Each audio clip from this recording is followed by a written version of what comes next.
Okay, guys and girls, here's the ground track for Starlink tonight, Sunday night, 5:26, starting at about 9:30 p.m. Eastern Daylight. I set the step speed to about 60 seconds, so it'll be a little bit slower, but it'll have more resolution. Here we go.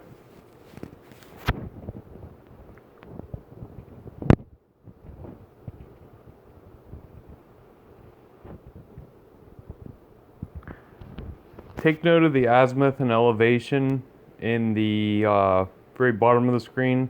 That'll give you an idea of where to look in the sky. I use my compass to find the heading of the azimuth and the elevation above the horizon as to where to look in the sky. So first good pass over the United States, a little after 10 p.m. Eastern. Looks like that's going to be my best chance to see it again.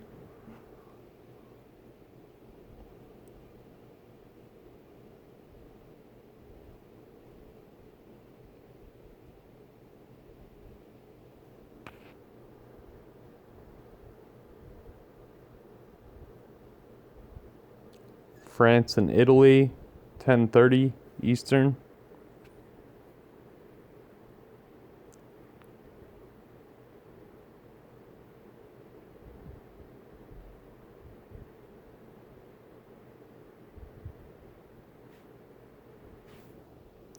I would speed it up, but the little slider for the step speed is very difficult to use.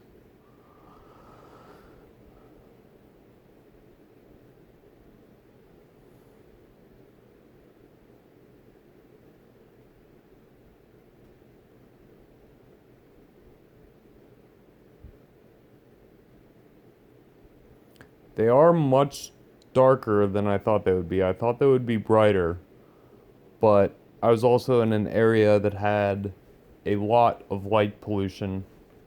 There's one point where they caught the sun just right, and they were very bright. Next good pass over the United States, about 11:45 p.m. Eastern Daylight Time.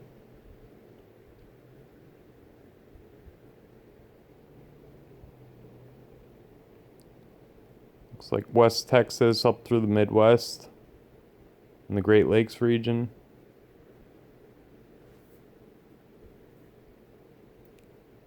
Spain, a little after midnight Eastern Daylight Time.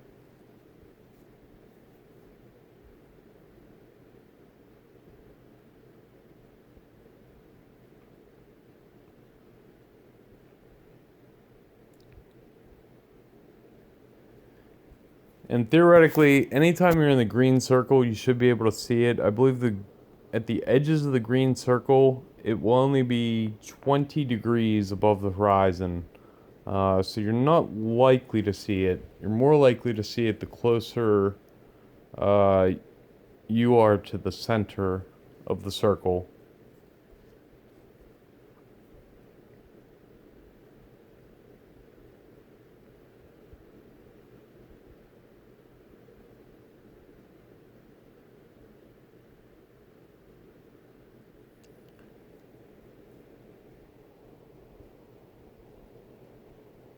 And this will be the last good pass over the United States.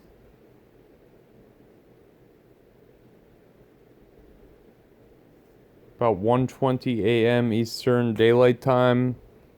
California, Oregon, Idaho, Montana.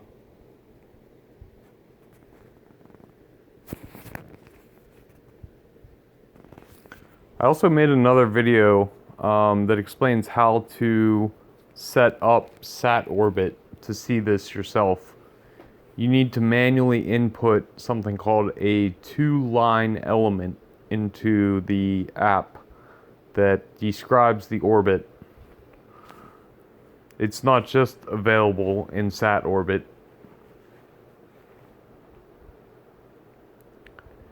And I was actually surprised to see how close together that they still were. I would estimate that they formed a line that covered maybe 2 to 5 degrees of sky. They were pretty faint where I was. But like I said, at one point they caught the sun just right, and I could see a couple of them very brightly. But I really think it's going to take a long time for these things to spread out. I know they have krypton thrusters, which are very low impulse. So I'm imagining that it will take weeks before they are at their final positions in orbit, in which case you won't be able to see them as a line and they'll be harder to pick out. That's all for today.